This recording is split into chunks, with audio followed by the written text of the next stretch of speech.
Jake Morrison stood on the bridge of the EDF horizon and watched the stars through the big window in front of him. The year was 2157, and humans had just learned how to travel faster than light speed.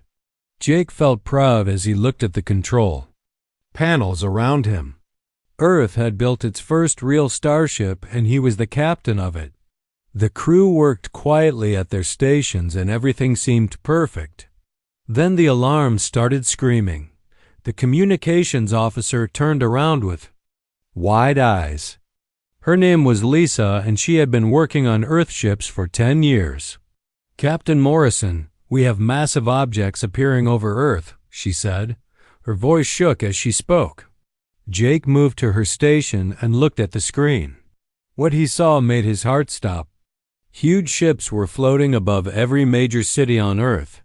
The ships were bigger than anything humans had ever built. They were black and shaped like giant triangles with strange lights moving along their sides. "How many ships?" Jake asked. Lisa typed on her keyboard and numbers appeared on her screen. "Over 200 ships, sir." They appeared at the same time everywhere. Jake had never seen anything like this before.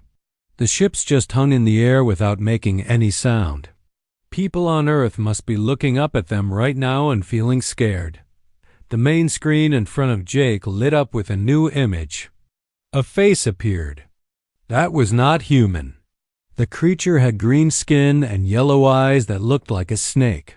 Its head was longer than a human head, and it had no hair. When it opened its mouth, Jake could see sharp teeth.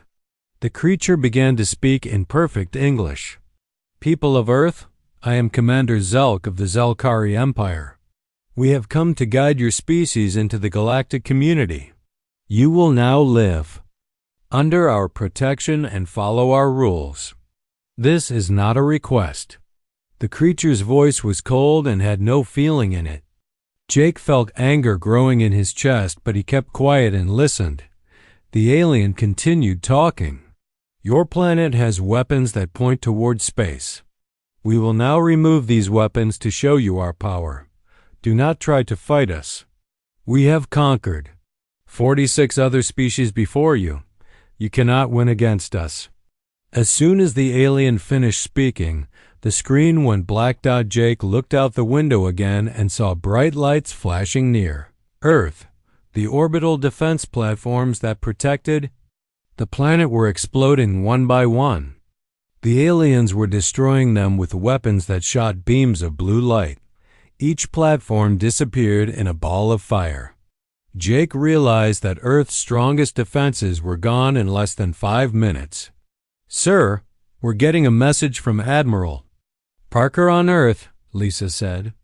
Jake nodded, and the Admiral's face appeared on screen. Lisa Parker was a strong woman who had led Earth's military for many years. She looked worried, but her voice stayed calm. "All ships return to Earth immediately. We need to meet with our governments and decide what to do." Jake ordered his crew to fly back to Earth as fast as possible. During the trip, he thought about what the alien had said. The Zelkari Empire had conquered 46 other species. That meant there were many other planets with life in the galaxy. It also meant that these aliens were very good at taking over other worlds. Jake wondered what happened to all those other species that the aliens had conquered. When the horizon reached Earth, Jake could see the alien ships more clearly. They were even bigger than he had thought. Each ship was at least 5 miles long and covered with strange technology. The ships floated above cities like New York, London, Tokyo, and Moscow. Millions of people were probably looking up at them. Right now, Jake landed his ship at the military base where Admiral Parker was waiting. When he walked into the meeting room, he saw leaders from every country on Earth. Everyone looked scared and confused. The alien ships had appeared so suddenly that no one had time to prepare. Dr. Alex Chun was also in the room. He was Earth's best scientist for studying alien life. Alex had been waiting his whole life to meet aliens from another planet. But Jake could tell from Alex's face that this was not the kind of meeting he had hoped for. Admiral Parker stood up and began to speak. The aliens have given us 30 days to surrender completely. They want us to give up all our weapons and let them control our planet. They say they will protect us from other dangerous aliens in the galaxy. She paused and looked around the room. They have also started building large buildings in our major cities. They call them processing centers. Every human will have to go to these centers and register for something they call integration protocols. Jake felt sick when he heard this. The aliens wanted to control every person on Earth. They wanted humans to line up and be processed like products in a factory. Jake had read history books about times when evil people tried to control large groups of people. It never ended well for the people being controlled. The meeting continued for hours, but no one could agree on what to do. Some leaders wanted to surrender because the aliens were too powerful. Other leaders wanted to fight even though Earth's weapons seemed useless against the alien technology. Jake listened to all the arguments, but he already knew what he believed. Humans should never bow down to anyone who wanted to rule them by force. When the meeting ended, Jake walked outside and looked up at the alien ship floating above the city. The ship blocked out the sun and made everything feel cold and dark. But Jake was not afraid. He was angry. These aliens had made a big mistake when they chose to threaten humanity. They thought humans would be easy to control like the other species they had conquered. Jake smiled as he thought about how wrong they were going to be. 3 weeks had passed since the aliens arrived, and Jake Morrison could not believe how quickly everything had changed. Many world governments had started to give up and agree to the alien demands. The processing centers were almost finished, and long lines of scared people waited outside them every day. Jake watched the news reports from his hidden base in the mountains and felt sick, but not everyone was giving up. Colonel Ben Taylor had refused to surrender his Marine unit and had disappeared into the wilderness with 2,000 soldiers. Dr. Maria Santos had taken her quantum physics research team underground and was working in secret. Jake had gathered his own group of pilots and engineers who believed that humans should fight back. They called themselves the Resistance. The Resistance had found an old military bunker deep in the Rocky Mountains. The bunker had been built during an ancient war and was hidden so well that the aliens could not find it. Jake had moved the EDF horizon inside a cave near the bunker where the alien sensors could not detect it. 50 other people lived in the bunker with him, including pilots, soldiers, and scientists. Maria Santos worked day and night in the bunker's laboratory. She had managed to steal some small pieces of alien technology during the first week of the Tintiveo invasion. The pieces were no bigger than her hand, but they contained amazing power sources. Maria had been studying how they worked and making incredible discoveries. "Jake, you need to see this," Maria called from her lab. Jake walked over to where she was working with strange blue crystals and metal devices. The crystals glowed with their own light and hummed with energy. These power sources were completely different from anything we understand. They seemed to bend space itself to create energy. Jake looked at the alien devices but could not understand how they worked. "Can we copy them?" he asked. Maria smiled for the first time in weeks. "I think so. It will take time, but I believe human science can figure this out. We just need more samples." The next day brought terrible news. The aliens had attacked a refugee camp where 10,000 people were hiding in the desert. The camp had been trying to stay away from the processing centers and live free. But the alien ships had found them and taken everyone to the processing centers by force. Jake watched the news reports and saw people being loaded onto alien transport ships like cattle. "We have to do something," Jake said to his officers. Colonel Taylor had arrived at the bunker the night before with a small group of his Marines. Ben was a tough man with gray hair and scars on his face from many battles. He had fought in wars all over Earth and had never lost a battle. My scouts report that the aliens are holding the refugees at a processing center outside Denver, Ben said. The center is heavily guarded, but most of the guards are human soldiers who surrendered to the aliens. I think we can get inside. Jake nodded. How many people can we save? Ben looked at his notes. Maybe half of them if we move fast. But we will lose some of our own people in the fight. Jake thought about this. They could not save everyone, but they had to try to save some people. It was better than doing nothing. 2 days later, Jake led a rescue mission with 20 pilots and 30 Marines. They flew in small aircraft that were hard for alien sensors to detect. The aircraft were old, but they could still fight. Jake's heart pounded as they approached the processing center. The building was huge and surrounded by high walls. Alien ships floated above it like metal clouds. The attack began at dawn. Ben's Marines went in on foot while Jake's pilots attacked from the air. The human soldiers guarding the center were surprised and confused. Many of them did not want to fight other humans, but the aliens had forced them to work as guards. Some of the guards threw down their weapons and joined the rescue mission. Jake flew his fighter aircraft straight at an alien ship. His weapons were much weaker than the alien weapons, but he was a better pilot.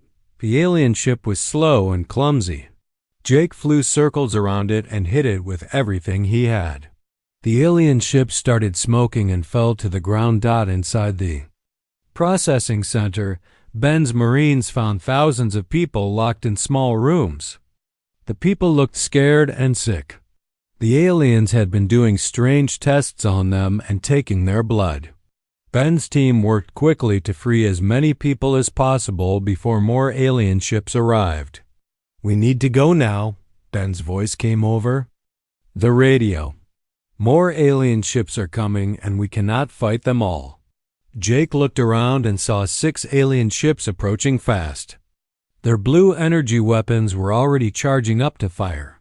The rescue mission lasted only 1 hour, but they managed to save 8,000 people.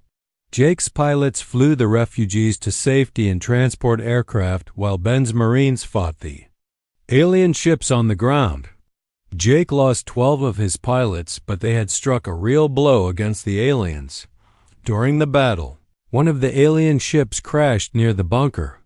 Jake's team was able to capture 2 alien soldiers who survived the crash. The aliens were hurt but still alive. Jake had never seen a real alien up close before. They were taller than humans and had green skin that felt cold to touch. Their yellow eyes showed no emotion even when they were in pain. Dr. Alex Chun arrived at the bunker to question the alien prisoners. Alex spoke several Earth languages and was good at learning new ones. He spent days trying to communicate with the aliens. Finally, one of them began to talk. You cannot win, the alien said in broken English. The Zelkari Empire has conquered 46 species. You are number 47. Your resistance will fail like all the others. Alex asked the alien many questions about their empire and their technology. The alien seemed proud to talk about how powerful his people were. Other species took many years to understand our science, the alien said. But you humans learn very fast. This is unexpected. That night, Maria Santos made her biggest breakthrough yet. She had been working with the captured alien technology and had built something amazing. It was a weapon that could fire the same blue energy beams as the alien ships. The weapon was crude and much smaller than the alien versions, but it worked. We did it, Jake, Maria said as she showed him the weapon. We can fight back now. Jake held the energy weapon in his hands and felt hope for the first time in weeks. It was heavy and warm and hummed with power. When he pulled the trigger, a beam of blue light shot out and burned a hole through a metal wall. Admiral Parker's voice came over the secret radio that night. She had been working with resistance groups all over the world. People of Earth who still fight for freedom, she said, We have learned much about our enemy in these past weeks. They think we are weak because we are new to space travel. They think we will surrender like the other species they conquered, but they are wrong about us. We will not kneel. We will not surrender. And we will make them regret the day they chose to underestimate the human spirit." Jake smiled as he listened to the Admiral's words. The aliens had made a terrible mistake when they came to Earth. They had expected humans to be easy to control. But humans were not like the other species the aliens had conquered. Humans had something special that the aliens did not understand. They had the will to fight for their freedom no matter how bad things got. The aliens were about to learn what that meant. Jake Morrison watched the sunrise from the bunker entrance and knew that today would change everything. Admiral Parker had spent 2 weeks planning a massive attack on alien forces across 6 continents. Every resistance group on Earth would strike at the same time. Jake's job was to lead the attack on the alien command post in Colorado. He felt nervous but ready to fight. Maria Santos had been working without sleep for days to build more energy weapons for the resistance fighters. She had taken the alien technology and made it better. The new weapons were lighter and more powerful than the alien originals. Maria had also figured out how to make small bombs that could destroy alien equipment. "These will work," Maria said as she handed Jake a new energy rifle. "I tested them on the alien ship parts we captured. They cut through alien armor like it was paper." Jake took the weapon and felt its perfect balance. Human engineering had improved the alien design in ways the aliens never thought possible. Colonel Ben Taylor gathered his Marines in the bunker's main room. Ben had trained his soldiers to fight in a new way that used human strengths against alien weaknesses. "The aliens fight like machines," Ben told his troops. "They follow the same patterns every time and never change their tactics. But we humans can think fast and change our plans when we need to. This will give us a big advantage." Dr. Alex Chun had learned many secrets from questioning the alien prisoners. The most important secret was that the Zelkari Empire had never fought an enemy that could adapt their technology so quickly. Other species took decades to understand even basic Zelkari science, Alex explained to Jake. But humans are making breakthroughs in weeks. The aliens do not know how to deal with this. The attack began at exactly noon Earth time. Resistance groups in North America, South America, Europe, Asia, Africa, and Australia all struck their targets at the same moment. Jake led his pilots toward the alien command post while Ben's Marines approached on foot. The alien base was built inside a mountain and was heavily defended.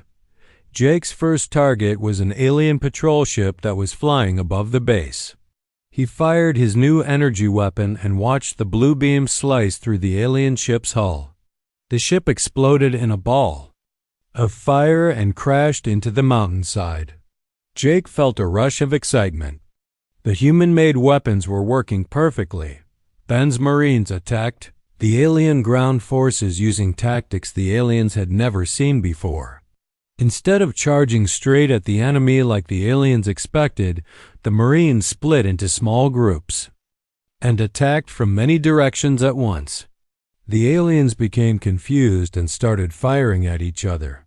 Inside the alien command post, Jake discovered something that made him understand why humans were winning. The aliens depended completely on their technology for everything. When their computers told them what to do, they followed the orders exactly. But when something unexpected happened, they did not know how to react. Jake watched an alien officer trying to coordinate his troops during the battle. The alien kept looking at his computer screen and pressing buttons. When Jake destroyed the computer with his energy weapon, the alien just stood there doing nothing. The alien could not think for himself without his technology telling him what to do. The battle lasted for 6 hours and ended with a complete human victory. Jake's forces captured the entire alien command post and took dozens of alien prisoners. More importantly, they captured alien computers that contained information about the entire Zelkari Empire. Ben's Marines had only lost 3 soldiers while the aliens had lost over 200. Dr. Chun began studying the captured alien computers immediately. What he found made everyone in the resistance feel sick with horror. The aliens were not just conquering humans to make them slaves. They were planning to harvest human brains to steal human creativity and problem-solving abilities.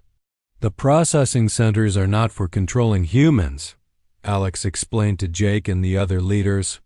They are for cutting human brains apart and taking the parts that make humans good at learning and adapting.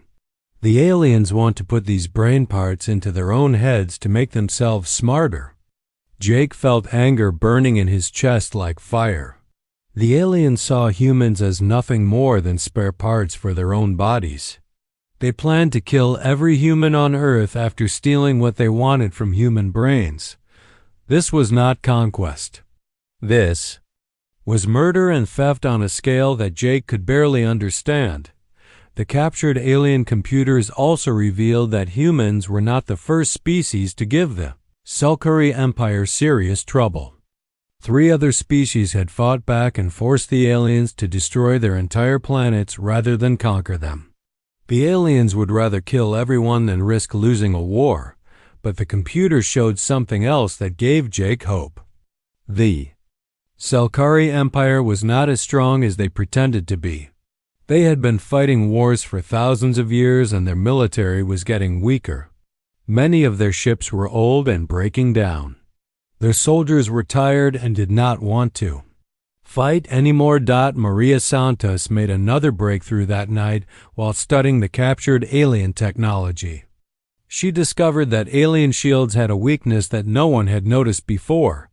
The shields could stop energy weapons and missiles, but they could not stop certain types of radiation. If we modify our weapons to produce this specific radiation, we can go right through their shields, Maria explained.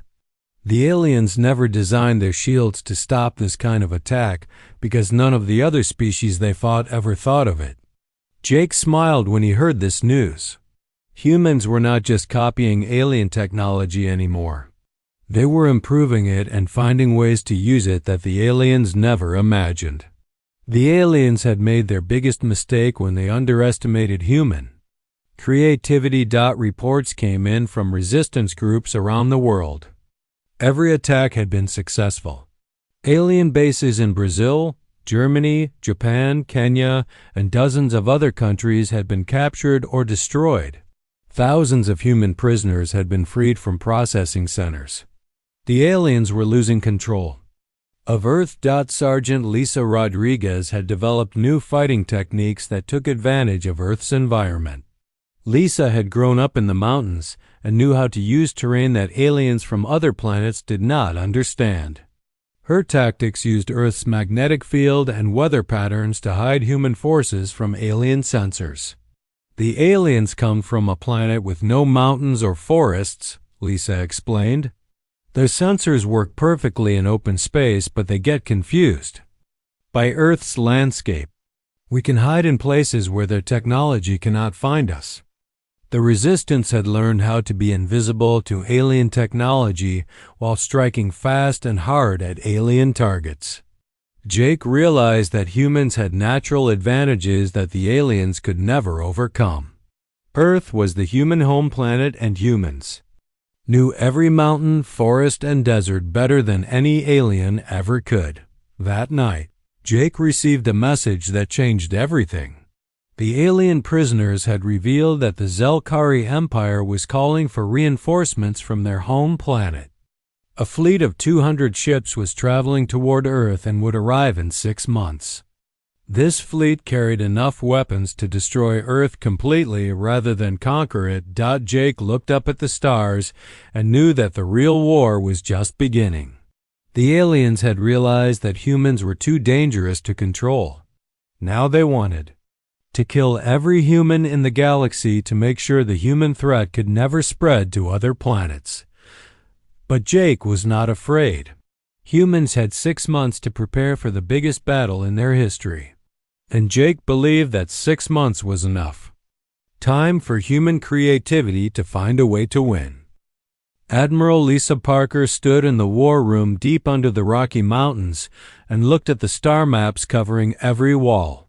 6 months had passed since the resistance began, and now the moment of truth had arrived. The alien reinforcement fleet was only days away from Earth. 200 Zelkari warships were coming to destroy humanity completely. But Lisa was not afraid because she had a plan that would shock the aliens. Jake Morrison walked into the war room wearing the uniform of a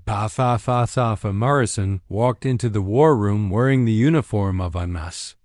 Space Fleet Admiral. The resistance had grown so large that it was now the official Earth Defense Force. Jake commanded 50 warships that humans had built using captured alien technology. The human ships were smaller than alien ships, but they were faster and more maneuverable. Dr. Maria Santos had spent the last 6 months creating the most powerful weapon humans had ever built. She called it the Prometheus cannon, and it could punch through any alien shield that existed. The cannon used principles that Maria had discovered by studying alien technology and then improving it with human creativity. The Prometheus cannon is ready, Maria told the assembled military leaders. We have built 12 of them and installed them on our best ships. Each cannon can destroy an alien warship with a single shot. She paused and looked around the room. The aliens have never faced weapons like these before. Colonel Ben Taylor had trained 20,000 Space Marines for zero-gravity combat. Ben's Marines knew how to fight inside spaceships and space stations better than any soldiers in human history. They practiced boarding alien ships and taking control of them from the inside. Ben's Marines were ready to turn the aliens' own ships against them. Dr. Alex Chen had made contact with other alien species that had survived Zelkari attacks by hiding in distant star systems. 3 different species had agreed to help humanity fight the Zelkari Empire. These allies had provided valuable information about Zelkari military tactics and weaknesses. The Novan Republic, the Free Worlds Alliance, and the Independent Systems Coalition are all sending ships to help us, Alex reported. They have been waiting for someone strong enough to lead a fight against the Zelkari Empire. They believe that humans might be the species that can finally defeat the Empire. Jake felt the weight of responsibility on his shoulders. Humanity was not just fighting for Earth anymore. They were fighting for every free species in the galaxy. If humans lost this battle, the Zelkari Empire would become unstoppable and would conquer every planet with intelligent life. The plan was simple, but dangerous. Instead of waiting for the alien fleet to reach Earth, humanity would attack them at the edge of the solar system. Jake would lead the human fleet in a massive space battle that would decide the fate of all intelligent life in the galaxy. Admiral Parker had one final surprise for the aliens. Human scientists had discovered that their rapid adaptation to alien technology was not just mental but physical too. The stress of fighting for survival had activated dormant genes in human DNA that made humans stronger, faster, and smarter than they had ever been before. We are evolving, Admiral Parker explained to her officers. The human species is changing in ways that we do not fully understand. Our pilots can react faster than any alien pilot. Our engineers can solve problems that would take alien computers hours to figure out. We are becoming something new. Jake took command of the flagship EDF Retribution and led the human fleet toward the outer solar system. 50 human warships flew in perfect formation with Jake's ship at the center.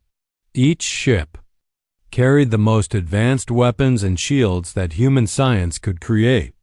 The crews were ready to fight and die for their planet and their species. The alien fleet appeared on sensors, like a dark cloud of death moving toward Earth. 200 massive warships with enough firepower to crack planets flew in the rigid formations that the Zelkari Empire had used for thousands of years. The alien commanders expected to brush aside human resistance like dust in the wind. The first shots of the battle came from Jake's ship as the Prometheus cannon fired at the lead alien vessel. The blue beam of pure energy cut through the alien ship's shields like they were not even there. The alien warship exploded in a ball of fire that could be seen from millions of miles away. The other alien ships stopped moving as their commanders tried to understand what had just happened. Jake smiled as he watched the aliens panic. They had never faced weapons that could penetrate their shields so easily. The human ship spread out and began attacking the alien fleet from all directions at once. Each human ship moved independently and unpredictably while the alien ships tried to maintain their rigid formations. The battle raged across the entire outer solar system as 200 alien ships fought 50 human ships in the largest space battle in galactic history. Jake's tactical display showed dozens of ships exploding on both sides, but the humans were winning. For every human ship destroyed, 3 alien ships were blown apart by Prometheus cannons. Colonel Ben Taylor led a daring assault on the alien command ship using captured alien transport vessels. Ben's Marines boarded the massive alien vessel and fought their way to the bridge. The aliens had never faced enemies who could board their ships so effectively. Ben's Marines moved through the alien ship like ghosts, appearing and disappearing before the aliens could react. On the bridge of the alien command ship, Ben found Commander Zelk, the same alien who had demanded Earth's surrender 6 months earlier. Commander Zelk was trying to coordinate his fleet's response to the human attack, but his rigid military mind could not adapt to human tactics. "Your empire is finished," Ben told Commander Zelk as his Marines secured the bridge. "Humans fight differently than the other species you conquered. We do not follow patterns. We do not surrender. And we learn from every battle."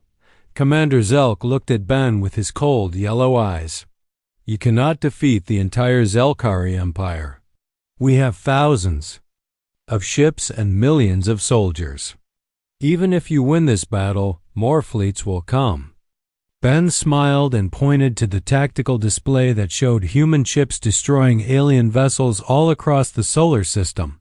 "Look around you. Your fleet is being destroyed by ships that humans built in 6 months. Every battle makes us stronger, while every battle makes you weaker. Your empire is dying and you know it." Jake watched from the retribution as the alien fleet began to fall apart. The rigid Zelkari military doctrine that had conquered 46 other species was useless against human creativity and adaptability. Human pilots flew their ships in ways that alien computers could not predict. Human engineers modified their weapons during battle to exploit weaknesses they discovered in real time. The battle turned into a complete rout as alien ships began retreating toward deep space. Jake's fleet pursued them and destroyed every alien vessel that was too slow to escape. Of the 200 ships in the alien fleet, only 30 managed to jump to light speed and flee the solar system. Admiral Parker's voice came over the communication system as Jake surveyed the battlefield. "Congratulations, Admiral Morrison. You have just won the most important battle in human history. The Zelkari Empire's main fleet has been destroyed and Earth is safe." Jake looked at the debris field that stretched across millions of miles of space. Pieces of alien warships drifted slowly through the void like monuments to humanity's victory. But Jake knew that this was not the end of the war. The surviving alien ships would return to their home planet and tell their leaders about humanity's power. Dr. Chun's voice came over the radio with news that made Jake's heart race with excitement. "Jake, we have captured the alien command ship. Intact.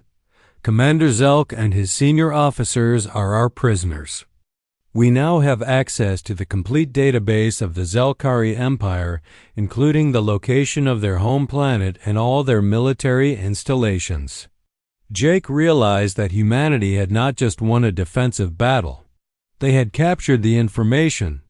They needed to take the war to the enemy's home territory.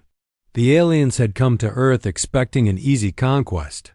Instead, they had awakened a sleeping giant that would now hunt them across the galaxy until their empire was completely destroyed. Jake Morrison stood on the bridge of the EDF Pioneer and watched humanity's first interstellar fleet prepare for the journey to the Zelkari home system. 100 human warships floated in space around Earth, each one more advanced than the ships that had defeated the alien invasion fleet. 6 months of preparation had transformed humanity from a planetary species into a galactic power. Dr. Maria Santos had used the captured Zelkari technology to create faster-than-light engines that were more efficient than anything the aliens had ever built. Human ships could now travel between star systems twice as fast as Zelkari vessels. This meant that humanity could strike the alien empire before they had time to prepare adequate defenses. Admiral Lisa Parker had spent months studying the captured alien database to understand the true structure of the Zelkari Empire. What she found surprised everyone. The empire was not the mighty force it pretended to be. After thousands of years of easy conquests, the Zelkari military had become lazy and predictable. Their ships were old and their tactics had not changed in centuries. The Zelkari Empire is like a house of cards, Admiral Parker explained to the fleet commanders. It looks strong from the outside, but it is actually very fragile. They have ruled through fear and intimidation rather than real military strength. When other species see that the Empire can be defeated, many of them will join us. Colonel Ben Taylor had expanded his Space Marine force to 50,000 soldiers trained specifically for boarding actions and planetary assaults. Ben's Marines had studied the internal layout of every type of Zelkari ship and space station.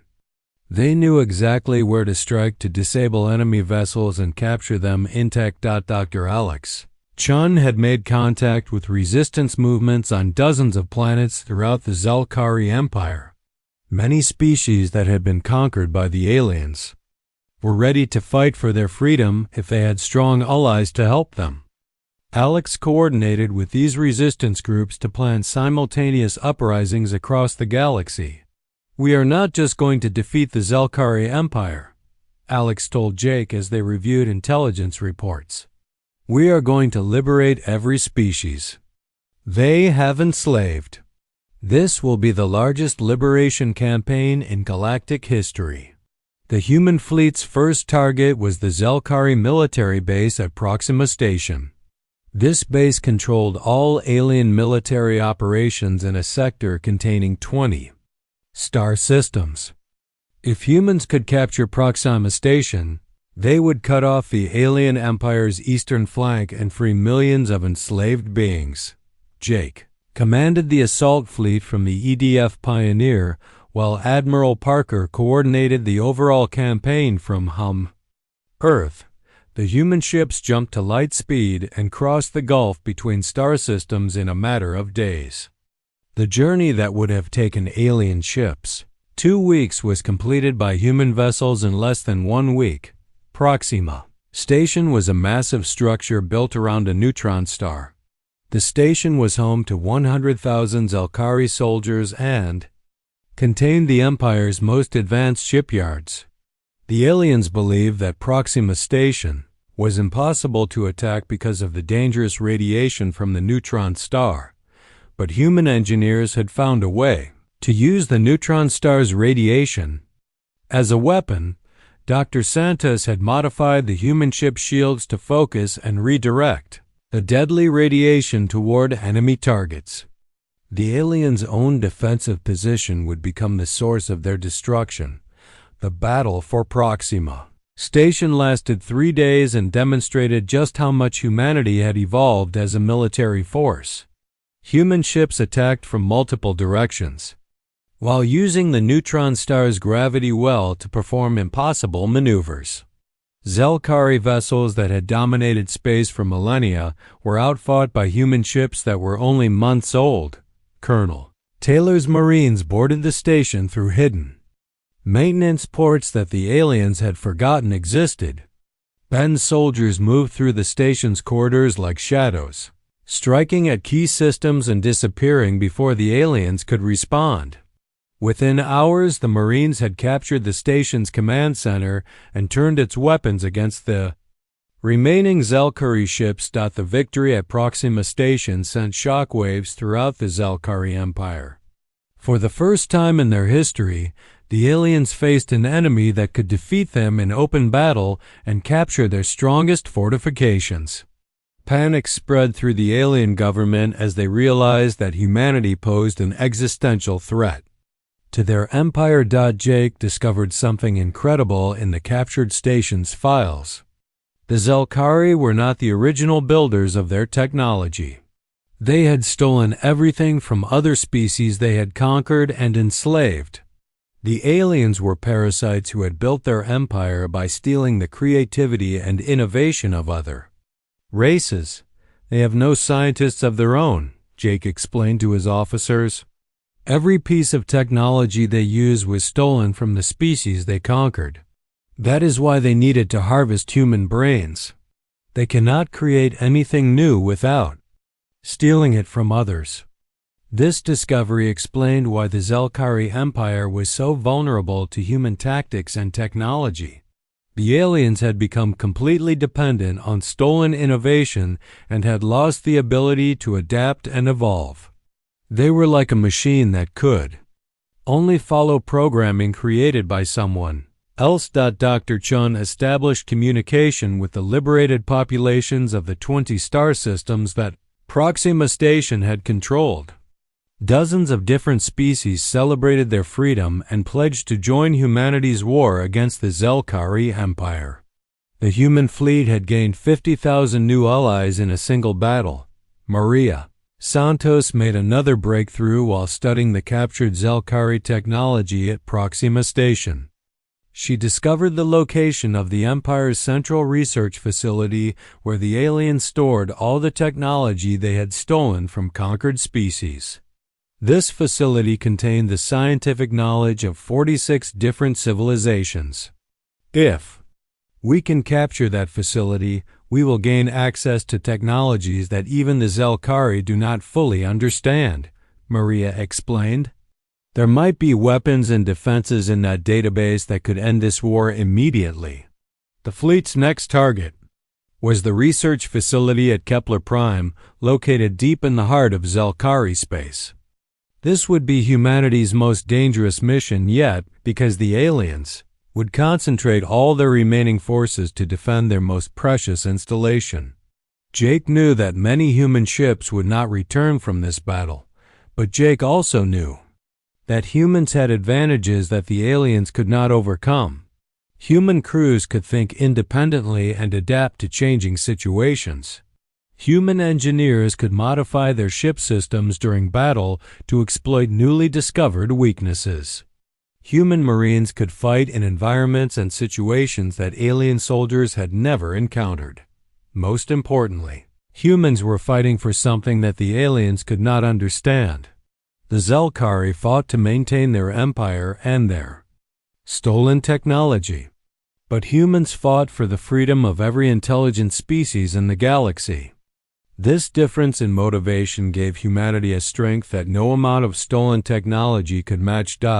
As the human fleet prepared to jump deeper into Zelkari space, Jake received messages from resistance movements on dozens of conquered worlds.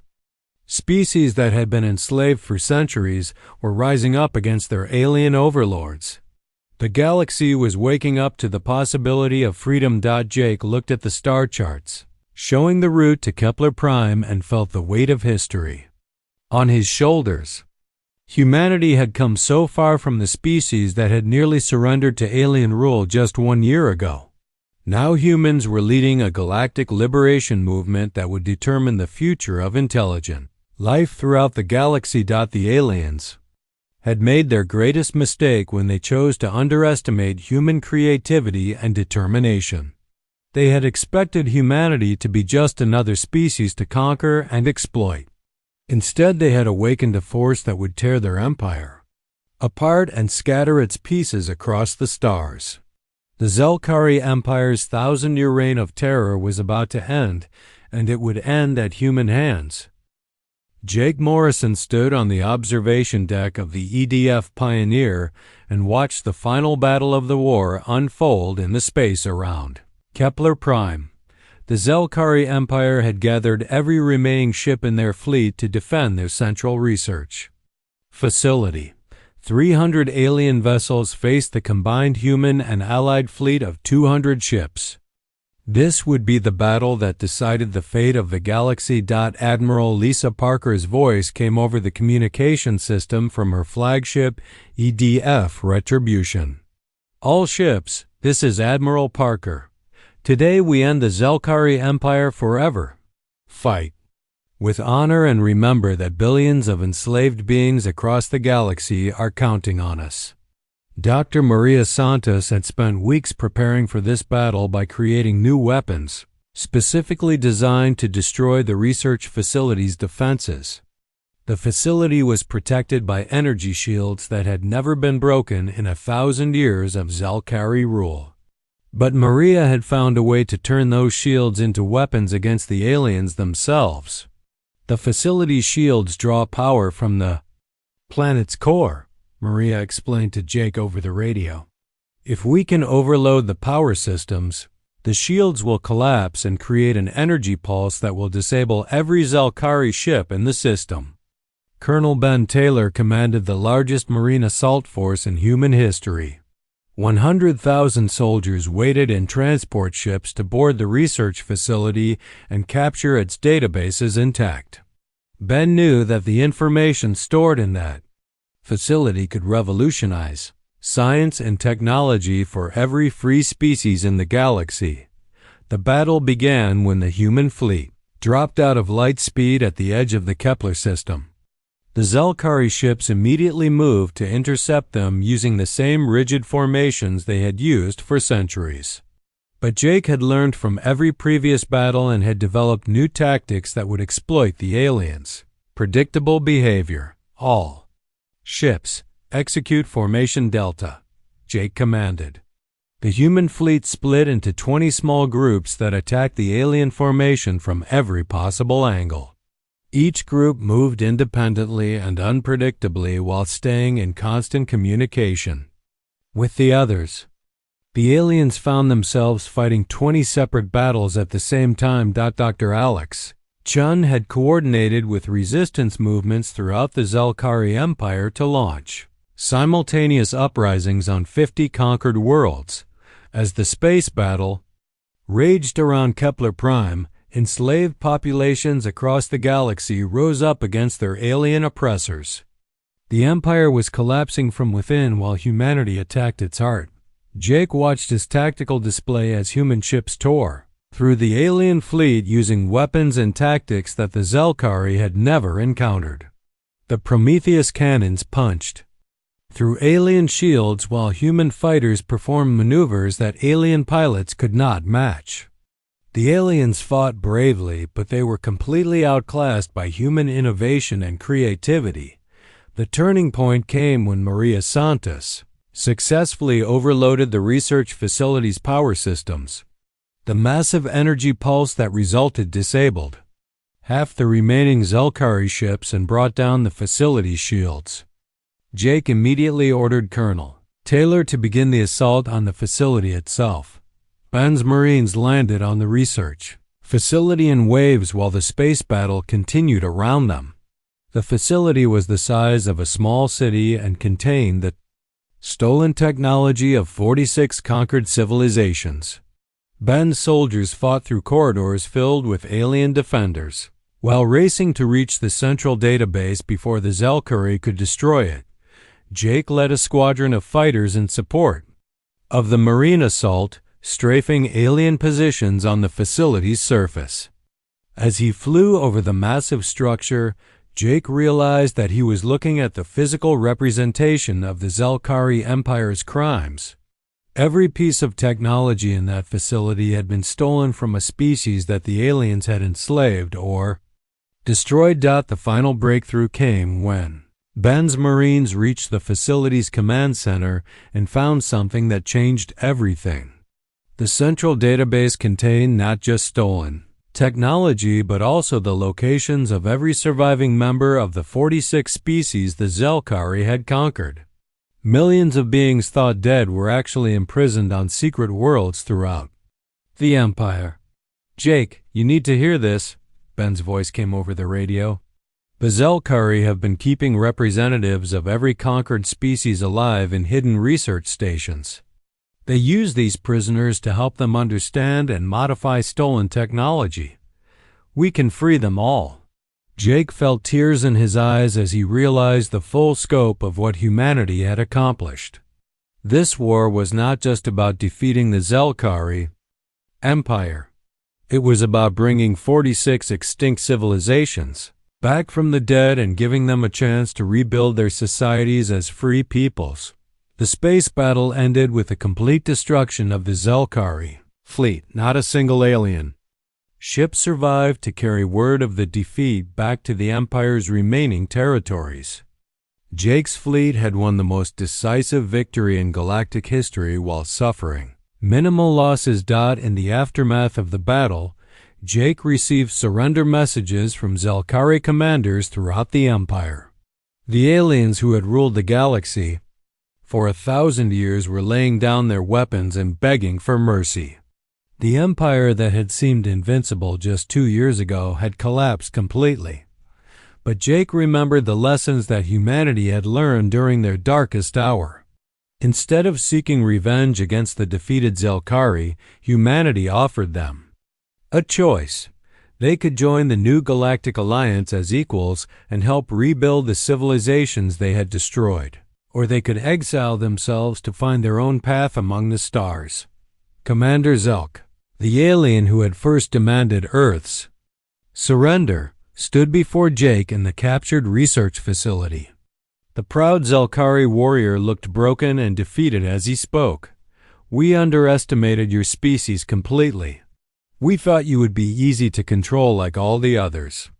We did not understand that humans possess something we had forgotten after millennia of conquest." "What is that?" Jake asked. Commander Zelk looked up at him with his yellow eyes that now showed something they had never shown before: respect. The willingness to fight for others even when it costs you everything. Every species we conquered fought only for themselves. But humans fought for the freedom of beings they had never met on worlds they had never seen. This is why you won and why we lost. 1 year later, Jake stood on the bridge of humanity's first deep space exploration vessel, the EDF Pioneer. The ship was preparing to leave on a mission to explore the unknown regions of the galaxy beyond Zelkari space. The war was over and the galaxy was free, but humanity's greatest adventures were just beginning. The former Zelkari Empire had been transformed into the Galactic Alliance, a voluntary association of free species working together for mutual benefit. 47 different civilizations contributed their knowledge and abilities to the Alliance, creating a golden age of science and exploration that surpassed anything the galaxy had ever seen. Jake's final log entry reflected on how much had changed since the aliens first arrived over Earth. "We came so close to extinction that we learned what we are truly capable of. The Zelkari thought they were conquering another weak species, but they awakened something in humanity that we did not know existed. Now we explore not to conquer, but to find others who believe that freedom is worth fighting for." Dr. Maria Santos had become the Alliance's chief scientist and was leading research projects that combined the knowledge of 47 different species. Dr. Alex Chun served as the Alliance's diplomatic coordinator, helping newly liberated civilizations rebuild their governments and societies. Colonel Ben Taylor commanded the Alliance defense force that protected free worlds from any remaining threats. Admiral Parker had retired to Earth but remained available as an advisor to the Alliance leadership. She spent her time writing the history of humanity's war against the Zelkari Empire so that future generations would remember the price of freedom and the courage required to defend it. The Zelkari Empire, which had ruled the galaxy for 1,000 years, existed now only in history books and memorial sites dedicated to its victims. In its place stood something the galaxy had never seen before, a truly voluntary alliance of equals, where every species contributed according to its abilities and received protection according to its needs. Jake looked out at the stars ahead of the Pioneer and thought about the future. Humanity had proven that even the most powerful empire could be defeated by people willing to fight for what was right. Now humans would carry that lesson to other parts of the galaxy where oppressed peoples might need allies in their own struggles for freedom. The aliens had wanted to rule humanity, but they were gone now. In their place was something better. A galaxy where freedom was not just a dream, but a reality that every intelligent being could share. And at the center of it all was the species that had refused to kneel and had instead chosen to fight for the freedom of everyone.